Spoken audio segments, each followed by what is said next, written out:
Hello, everyone. My name is Kyle Benson, and I am here with Joseph Losi, a therapist, an emotionally focused couples therapist out of Seattle, Washington. And today we're going to be talking about a roadmap to mature masculinity.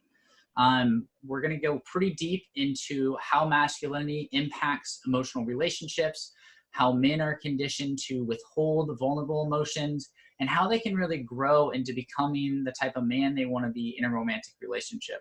And so, Joseph, I'm going to have you quickly introduce yourself, and then we're going to go ahead and dive right in. All right, Kyle, thanks for having me.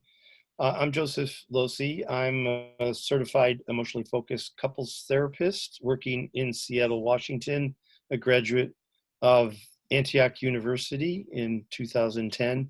And I have 10 or so years of training in EFT couple therapy. And I'm combined that with 15 years of active participation and membership in a global men's movement, the Mankind Project, which is dedicated to growing male emotional maturity.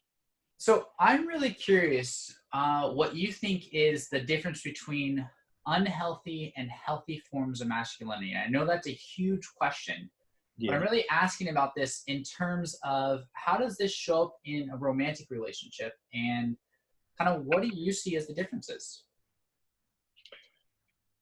It's a super important question. It's a very important question. It's a question that I deal with every day in my professional life, in my life as a 15-year member of the Mankind Project, in my life with my wife and my children. I would say the essential difference that separates healthy from unhealthy masculinity is the ability to express vulnerable primary emotions to a partner, particularly in moments of relational distress, conflict, confusion, triggering moments. That ability to become aware of what you are feeling and what you are perceiving, and that ability to stay out of triggered and aggressive and assertive pursue, or let's just even say attack.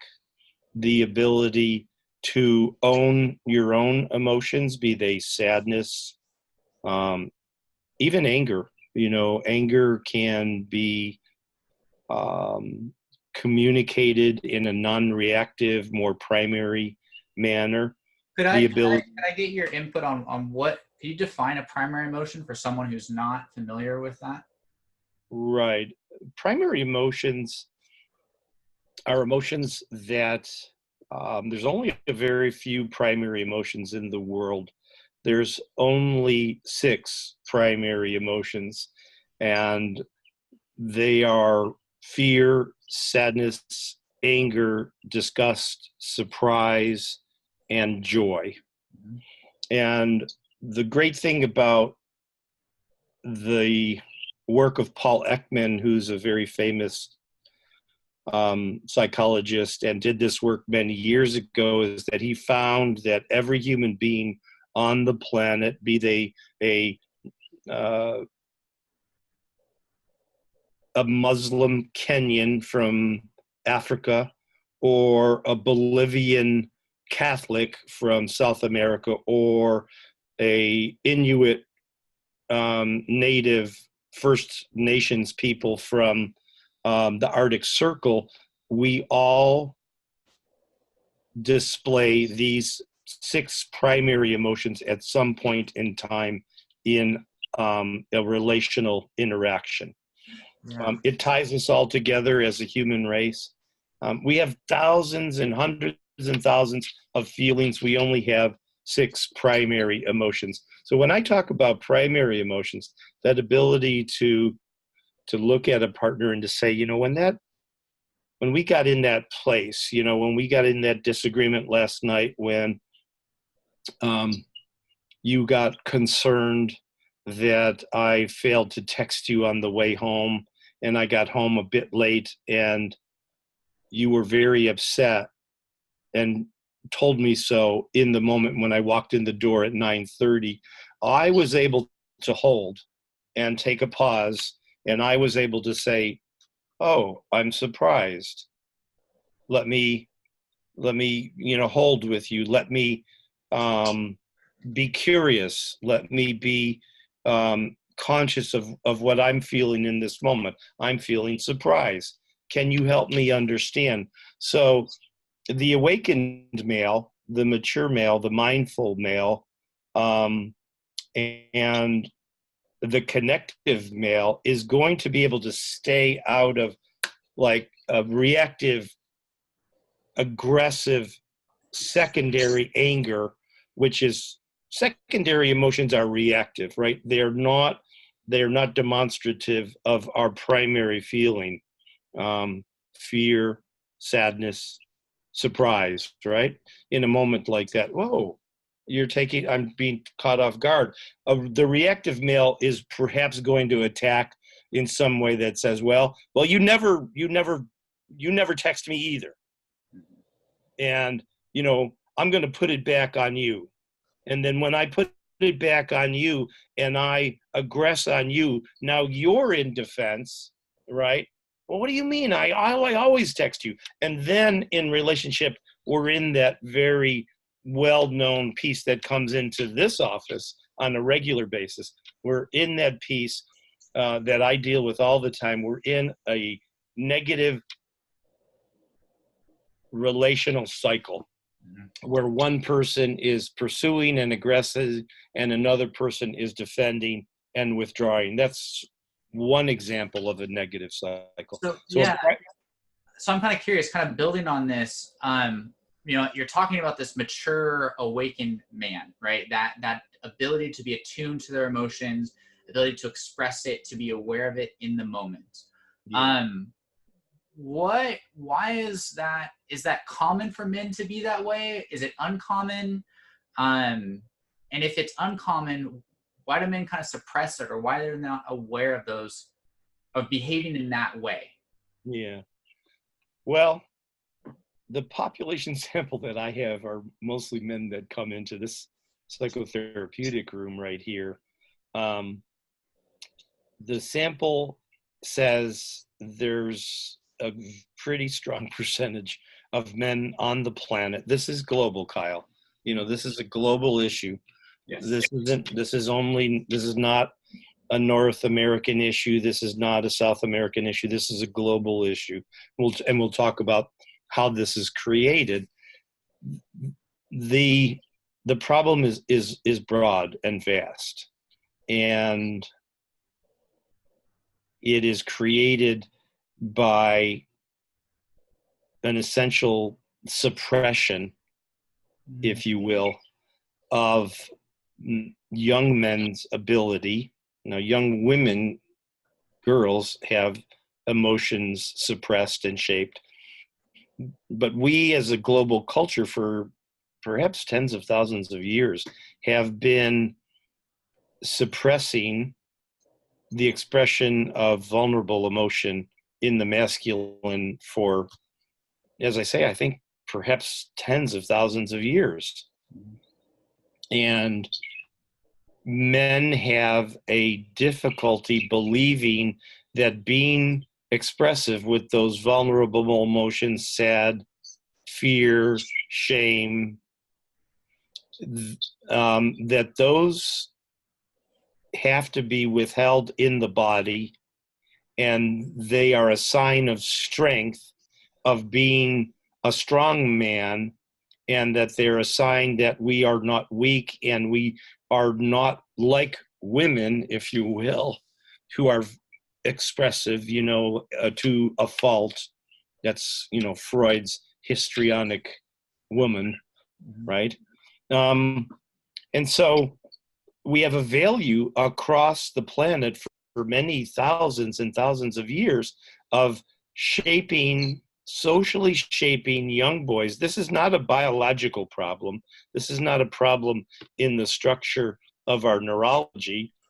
This is a socially shaped response to a triggering moment. And it is vast. It is practiced throughout different religions. It is practiced throughout different races. It is practiced throughout different classes of people, throughout different ethnic groups, and it is global. And it was at one point in time, I believe it must have been evolutionarily adaptive, but modern man is hamstrung, deeply hamstrung by the inability to slow themselves down, to feel a primary emotion, and to then respond in an authentic and powerful and vulnerable way to a partner or a group of people, especially in a distressing moment. Mhm. And I think it's, kind of reflecting on what you said, right? We have masculinity, at least me growing up too. I was taught that sadness, fear, shame had to be bottled up, and my only form of expressing that was anger. And Yeah, so even on playing sports, right, it wasn't, I couldn't cry my tears. I had to be swearing and cussing and throwing things and smacking things to yeah, express myself. And so there's kind of this narrowed lens that men kind of get put into, or males get put into, even at an early age. yeah. And that was my experience a lot. And I harbored a lot of emotions, and I didn't know how to navigate them, how to express them. And it became really difficult in my relationships because instead of being direct and vulnerable, I was more passive. I was very critical, contemptuous, judgmental. And it wasn't initially a very healthy relationship. And I know, just as you said, boys, even at an early age, are treated differently than girls. And part of that is there's more distance. There's more, you're the independent boy. And there's a socialization that happens that lasts and is passed down from generation to generation. And I think what you're kind of talking about is bringing in a new development of masculinity where men are becoming aware of this man box, which I want you to talk about in a moment, and starting to break out of that. And so my question to you is, what is the man box, and how does a man become aware of that and potentially get out of it? A couple stories that I think could be powerful, and I think we've experienced some variant of these stories. When I say we, I mean the men. Okay, certainly women experience the flip side of this, which I'm about to just describe. Um, if you've watched The Mask You Live In, and anybody watching this interview who has not yet seen The Mask You Live In, you really want to go to Netflix and spend an evening with this amazing piece of documentary film work, which Jennifer Syval Newsom, who is the director of the Representation Project, created after she created the project Misrepresentation. In the filming of that, there was a lot of people that she was doing research with, educators, psychologists, sociologists, psychotherapists, planners. They were saying, what about the boys? We're witnessing this social paradigm with boys that we feel like is being missed. So she starts to film this, and in the trailer, there's this young boy.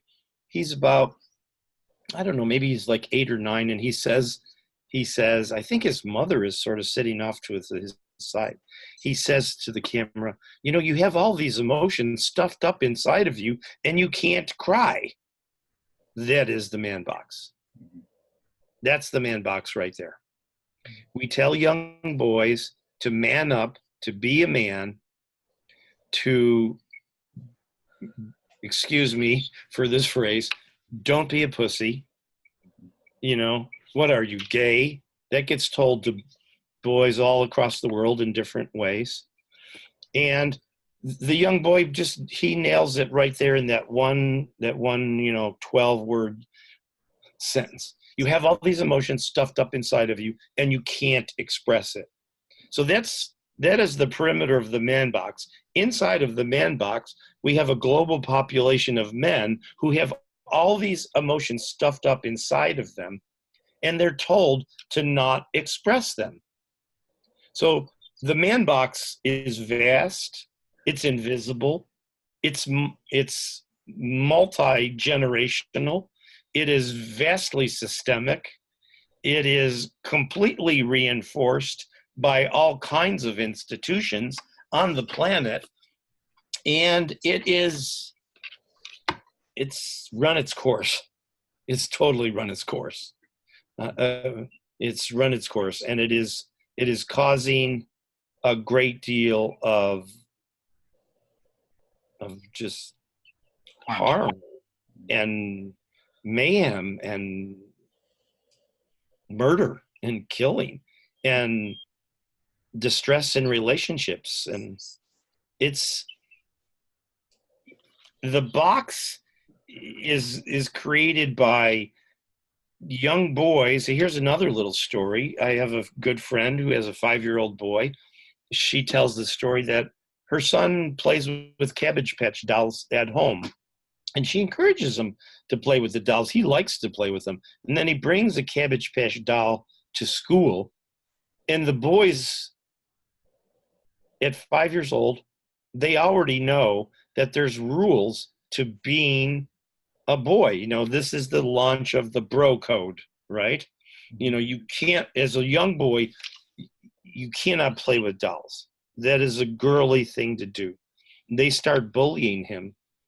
And then what happens is that as we construct the man box, we actually pull women into the man box with us, where the toxicity of an unauthentic, disconnected, emotionally constrained and stunted man lives, and the women are coordinating to us inside of the man box in unhealthy ways for their expression of their own sexuality or their own gender. Right. And I think, going back to that little boy and even the boys you're talking about, right, there's judgment. There's a lot of oppression that happens in terms of you must be this way to get along in society, to be a man, right, to have that status. And I think if you want to be one of the boys, right. If you want to be in the group, there's no way that you're bringing that Cabbage Patch doll to school ever again. So there's the shaping, that very early shaping. And this young boy was 5 years old. I think the shaping actually starts even earlier. I think we could make a case that it actually starts shaping in utero. And the quality of how our primary caregivers interact with boys. I mean, this is the subject of a lot of study. This is the subject of, in some part, of attachment theory. And, we treat young girls differently than we treat young boys. Well, and I think what's so sad about it is there's this conditioning that you have to be this way. You must hide part of yourselves. And even the symbolism behind the movie The Mask You Live In, right, is that we have to wear this mask to be in society. And what's interesting about that type of oppression is we might look at, well, males are typically privileged. They're right in a patriarchal society, and they also have this emotional oppression, and that really also impacts women too, because women feel they run into this emotional wall. That mask the men hold up, the shield they hold up to protect someone from getting into that those emotional primary feelings that they have been conditioned to not express, that they have been taught that are dangerous.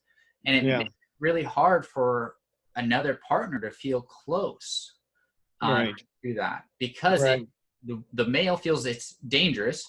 The female is wanting to know and feeling closeness, or the other partner is wanting to feel closeness, and they're running into this kind of block. And so I'm kind of curious, like, what might a romantic partner, female or male, when they're running with someone who's kind of stuck in this man box, how might they be able to kind of support that male who's kind of stuck in that frame of living?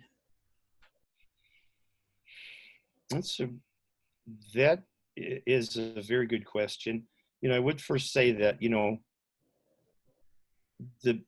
the man box is built to protect a group of men who have a great deal of privilege in the world, right? Yeah. And at the same point in time, patriarchy almost is equivalent to man box culture. Mm-hmm. Those two words I think are synonymous. Those two phrases, and word and phrase, they are synonymous. And patriarchy is a privilege and a prison. Yes. And I think women who are becoming woke to the fact that men are not only privileged, we've known that for a long, long time, and the entire feminist movement, as you track it all the way back into the early 1900s, is railing against male privilege. But I do believe we are starting to have a recognition on the part of the women's movement that not only is patriarchy a privilege, but it is a prison. So if we start to think about a couple as one member of the couple, in essence, being imprisoned, right? From an inability to feel, be aware of, and then to begin to actually struggle with an expression of feeling. Okay, so what can a woman do who wants to help break her man out of the man box, right? Obviously, the man is going to have to help, but a woman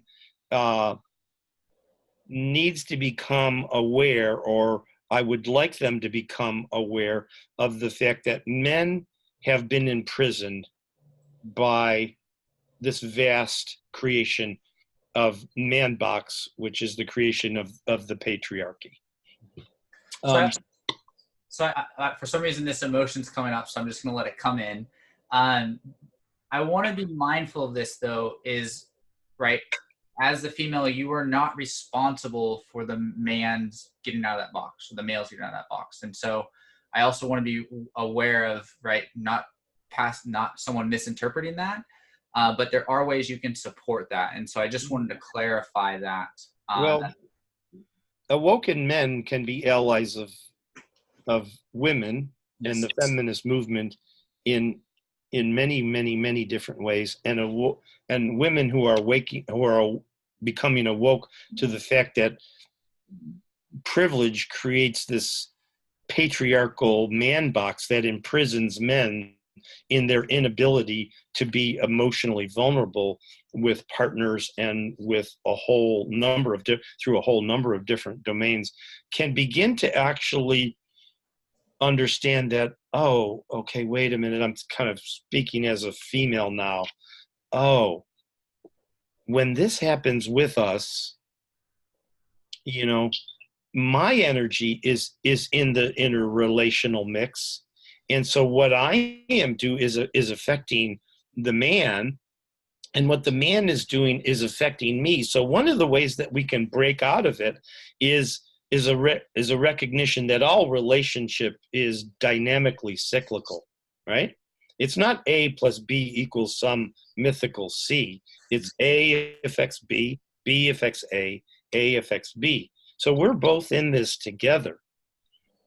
So at moments of distress, what I want to do with all of my couples inside of emotionally focused couple therapy is actually slow the whole thing down to begin to elicit those hidden primary emotions that are stuck below a negative interactional cycle.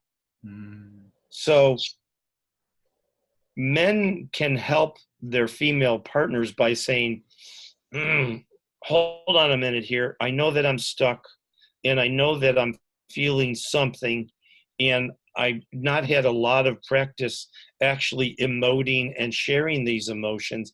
What I need is, I need your support in the energy of an empathic, non-judgmental listener, someone who is going to give me a safe place to explore myself, with you. Mm-hmm. And this is one of the pathways out of the man box, is having a partner, either a male or a female, right? We want to be able to say, and it's important to say here, the man box doesn't discriminate on gender identity, gender orientation. You could have two gay men stuck in the man box just as well as you could have a heterosexual couple stuck in the man box. So if I'm intuiting your question, I think we want to go to a place where we're beginning to actually tell men, women, boys, girls that it's actually okay to bring us your struggle. If we're really starting at the root cause, we want to be able to help parents know that they can have their children come to them with emotions that the children are struggling with. We're really great at teaching performance. We're really great at teaching individual achievement, the great grade on the test, the great performance in the gymnasium, in your chosen sport. We have, I think, a lot of growth to take part in the ability to allow for difficult, distressing, emotional moments of struggle.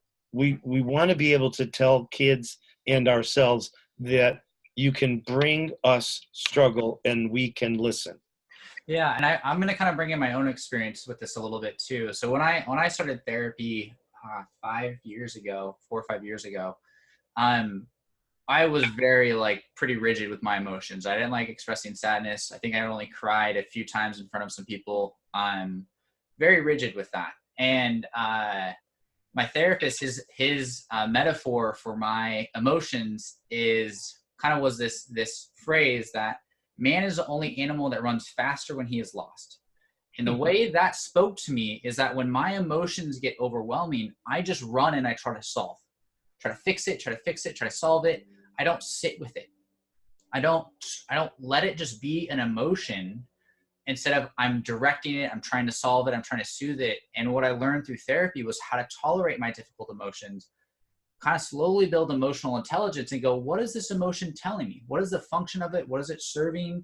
What is it signaling to me? And how can I take that feeling and create it and sculpt it in a way that I can share it with the people who I'm safe with so they can get a better understanding of who I am. I can get closer to the type of relationship that I want, and I can open up and feel vulnerable and safe.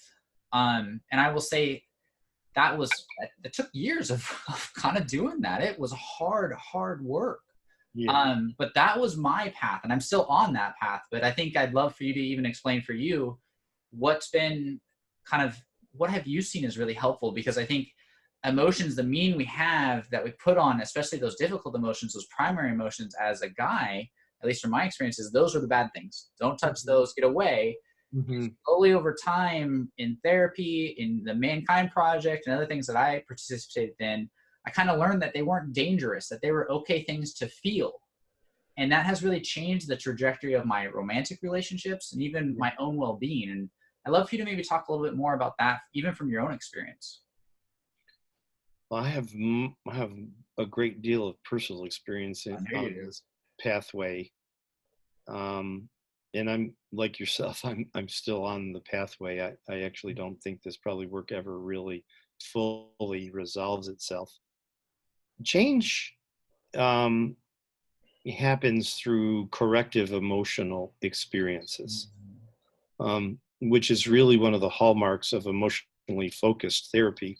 We believe that you can't change fundamentally if it's driven through insight or a cognitive recognition. We believe that human beings are emotive at our cores. We believe our primary drive is to connect to another individual in safe, secure ways. That connection that we make is crucial. If we don't have safe, secure connection, in our childhood, and we don't have primary caregivers who are appropriately and resonantly attuning to us, we learn how to basically hide.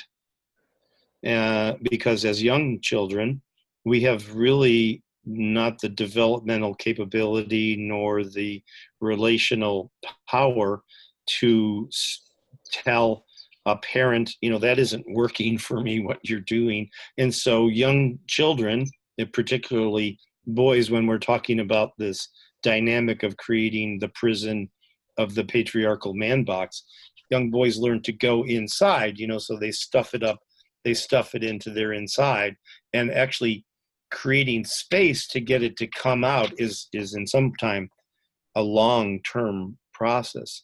So the creation of safety for them, like you felt it inside of your therapist's office to begin with, the creation of safety for men to know that they actually can express sadness or shame or fear or hurt or pain or confusion or regret or rejection.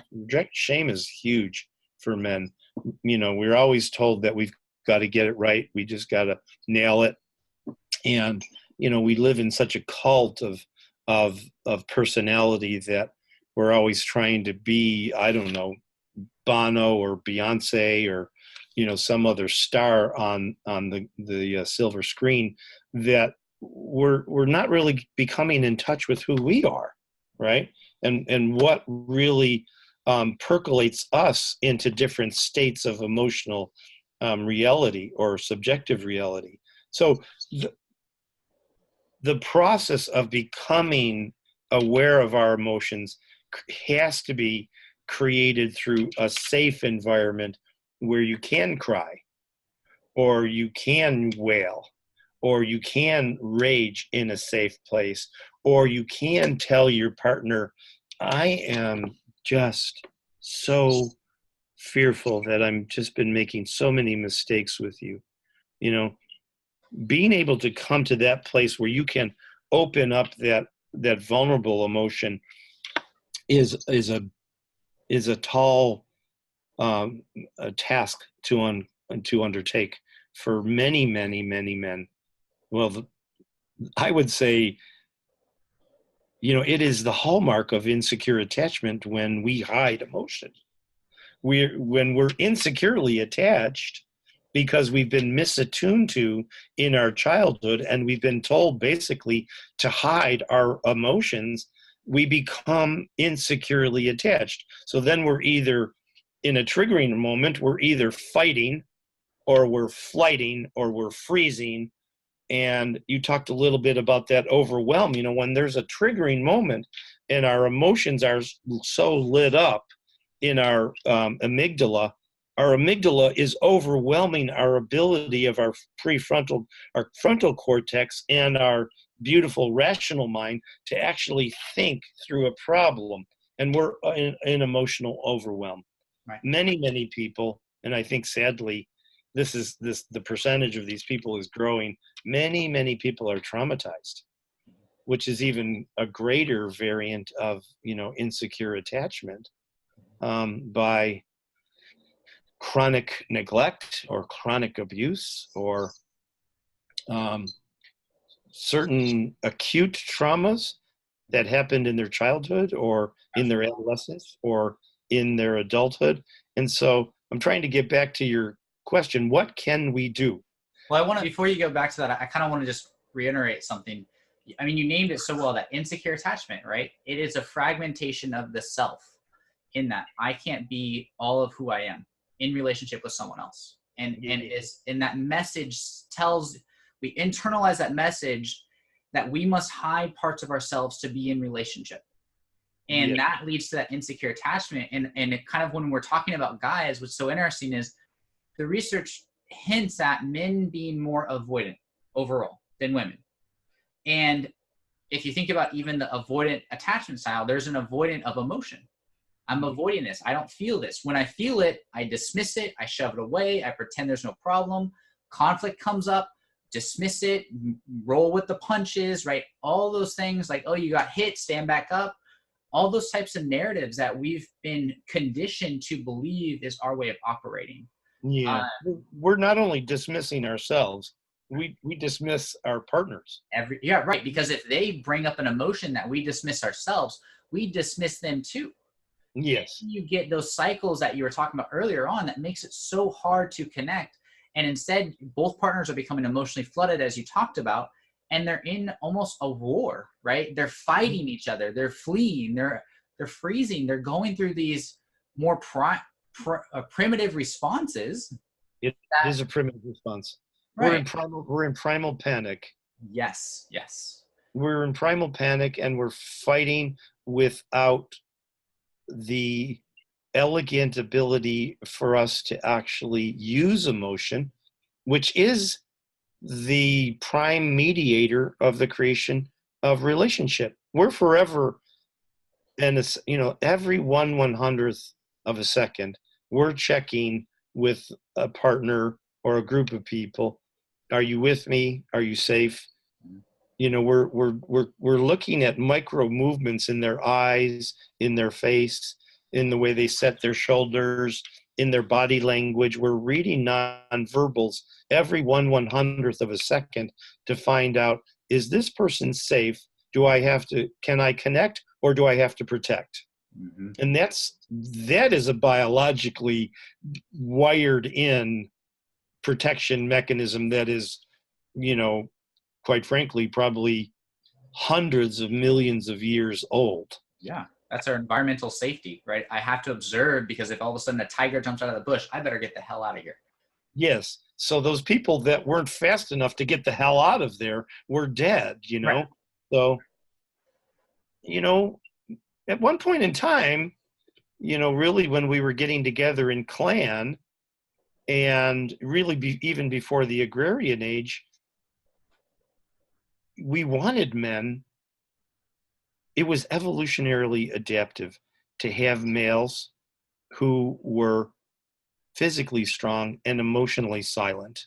You don't want hunters out there who are hunting for game or going out on a raiding party to take land or defend perimeter, or in a sad way, steal women, because you need more breeding stock, God forbid. You want the stealthy, quiet man. And it is not evolutionarily adaptive to have men who are out there in a hunting party be emotionally wrought and explosively expressive. Those guys are not going to help you. Back then, right? Back in that time. Back then, but we have a brain, that it evolves very slowly. Society is moving at such a rapid pace. We're obviously no longer in a time when we have to send out hunting parties. That could be debated. We do sort of still send out hunting parties. We could have fun with that, but we're in an age of relationship. Yes. We're in an age of relationship, and thank God women have awoken to their own power, Mm-hmm. and they are no longer going to be recalcitrant towards expressing their own needs and their own desires in across a whole number of different platforms. So the social scene is changing very rapidly, but our brains have not caught up. And this is the conundrum that we find ourselves in, and we're doing the work.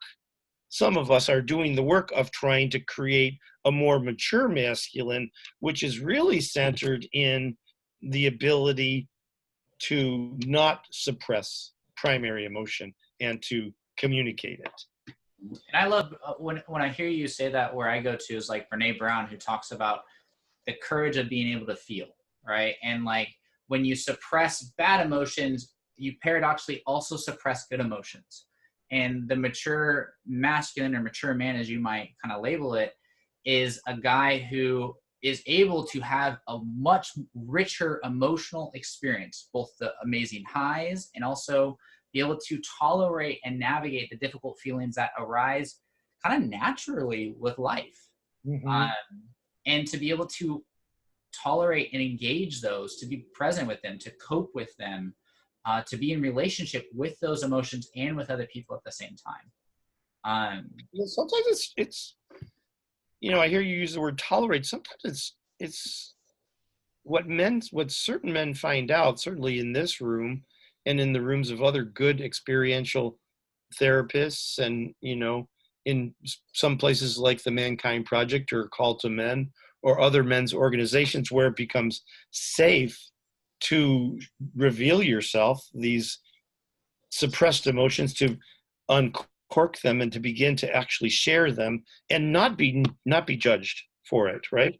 So that is a corrective emotional experience for men who can turn to a partner in a couple space like EFT, or for men in a safe container inside of the Mankind Project to turn to through experiential ritual to actually access this deep well of sadness or a deep well of shame, and to then begin to know that I can share that with these partners here, or this partner, like say in this room. I can share it, and then it can be shaped into an empathically connective, emotionally corrective experience. It's healing. It's healing, Kyle. It is healing, and it's amazing when your partner is able to hear that without judgment and to love that part of you that does feel shame. Like I know I have, you know this. I have psoriasis, and so I've been dealing with that for quite a long time, and I have body image issues with that. And to have a partner who doesn't judge me for that, who reassures me that I'm still attractive even with having that, like it's pretty vulnerable for me to say, I really have a tough time looking at myself today. And to have her kind of go, I get that. And I still love you. Things like that make it safe for me to also say, God, today really sucks. And I'm feeling really insecure with the direction of my life, or things that, are tough for me. And she has become a safe space for me to be able to open up to that. Just as I like the way you word those two statements. I am really having a tough time. Mm-hmm. I am really having a hard time. This is a clean, clear, concise message of your own experience. And when we were able to organize clean, clear, concise, simple, soft, and yes, a simple, soft expression of ourselves to a partner, it is amazing how we let our partner into our experience. And I've seen this both with gay men, hetero men, lesbian women, across all of those identities and orientations, where human beings, because we have this primary bond, a drive to bond with one another, because we have a primary drive to actually create safe social connection.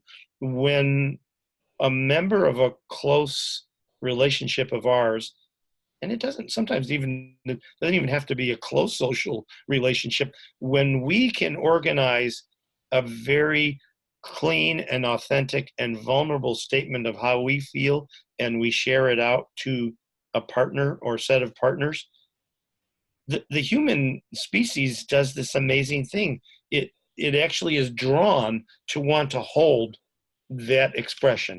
I've seen that happen. Oh, I bet a ton.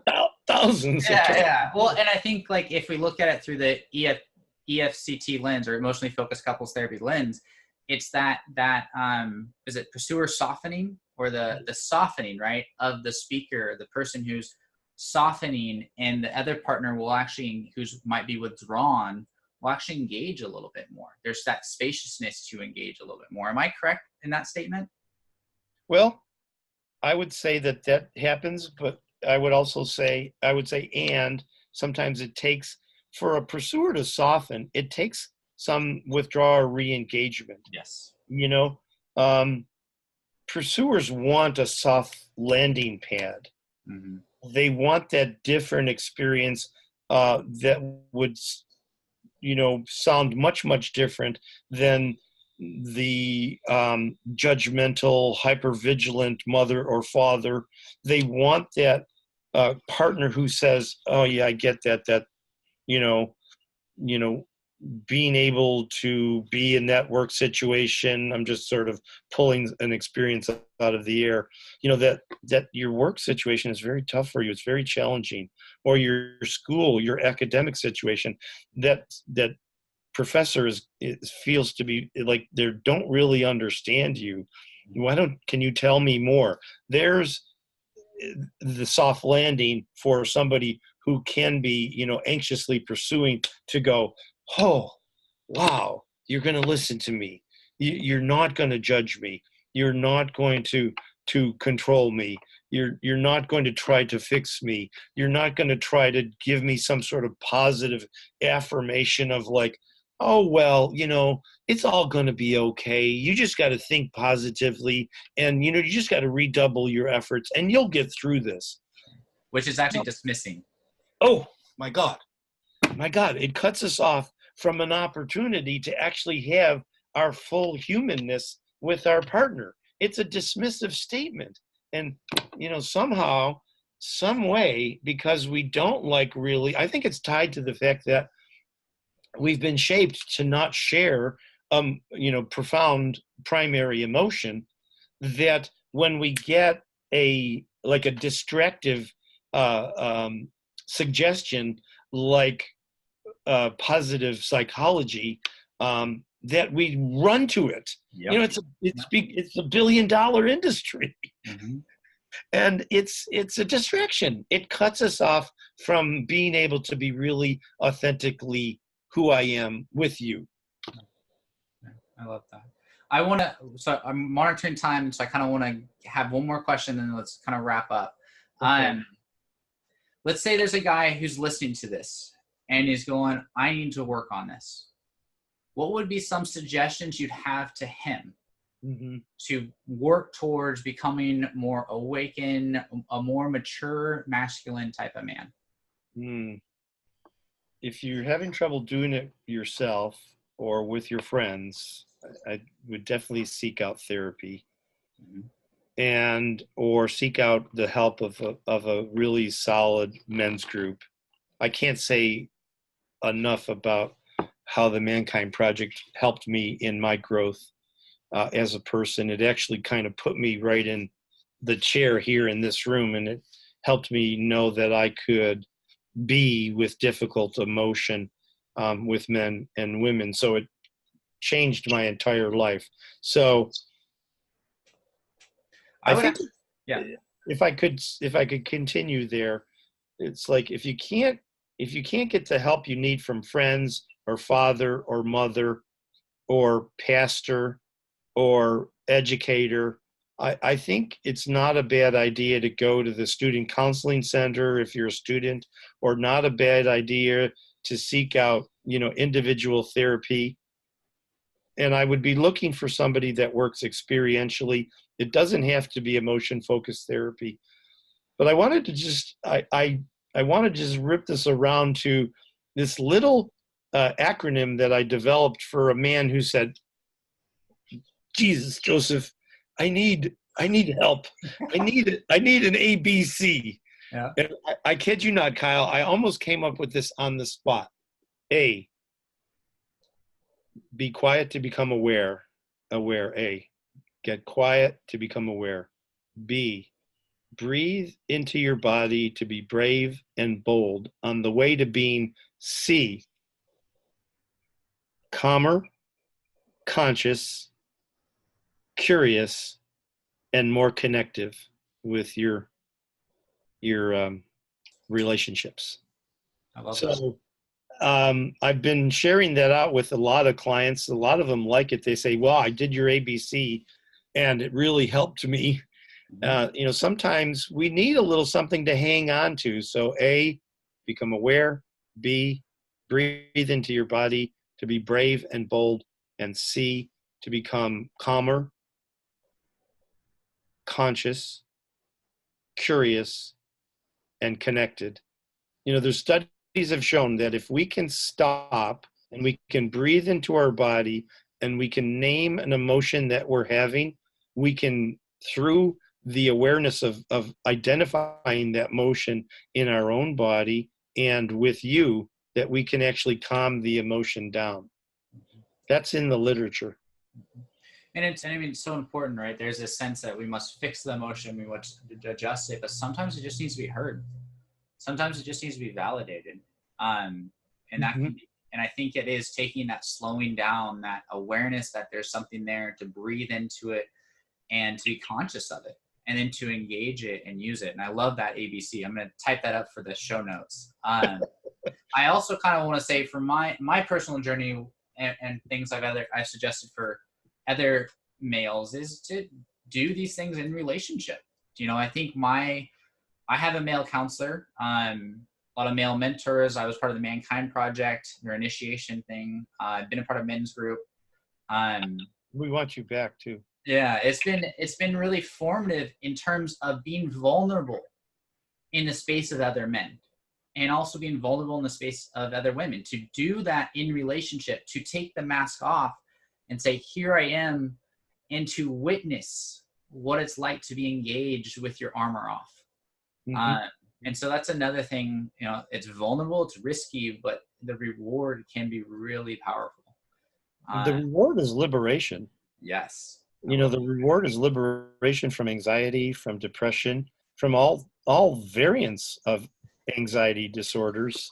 Mm-hmm. And um, it's not easy work because the messages of suppression and hypermasculinity and hyper femininity and the sexualization of women and the misogynization of women are so broad and so vast. They're so around us, and they're so around our kids. You often hear the stories of women, of mothers who's like, I was working so hard to raise a more emotively full young boy, and then he would come home, and I'd be like, "Who is this kid?" Well, that little boy of yours is out there in society, and the culture is so powerful, Yeah, so powerful. it is. It is. So I'd love to kind of wrap up here. I know we could have this conversation for hours. So I would love for the people who are listening, if they were like, what Joseph talked about today was powerful, I want to learn more, I want to connect with him, what would be the best way for them to do that? Well, for the men who want to do a little bit of self-exploration, okay. Do I have one of his books right here? I think I gave them all away. Find the little Me Too, the little Me Too book for men by Mark Green. Fabulous read on how the um, culture has created a man box and how we have to perform from the man box. Mark Green is one of the senior editors of the Good Men's Project. Mm-hmm. And while I'm there on the Good Men's Project, for men who are interested in educating themselves on all aspects of masculinity, go sign up for email alerts and on that website, the Good Men's Project. Um, if you want to know a little bit more about me, you just simply go to my website, which is my name, Joseph Losi, LOSI.com. I encourage all men who are, doing, more than, want more than, a singular mentor or guide or therapist to take a look at the website of the Mankind Project. It's that word, mankindproject.org. You can get to it also by looking at mkp.org. So those are a few resources that'll get you going. John Gottman and Julie Gottman, along with another couple, wrote a pretty good book called A Man's Guide to Women. Yeah. And that's a pretty easy and simple read. And what else, Kyle? What else can I help you with?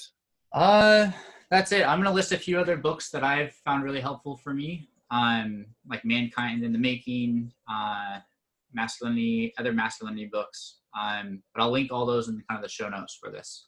Mm-hmm. So remaking manhood by Mark Green. Yep. Yeah, I love that one. Yeah, Mark Green is a beacon in a dark night. Yeah. Yep. Exactly. Perfect. Well, thank you so much again for joining us. We'll go ahead and pause here. Okay. Thank you.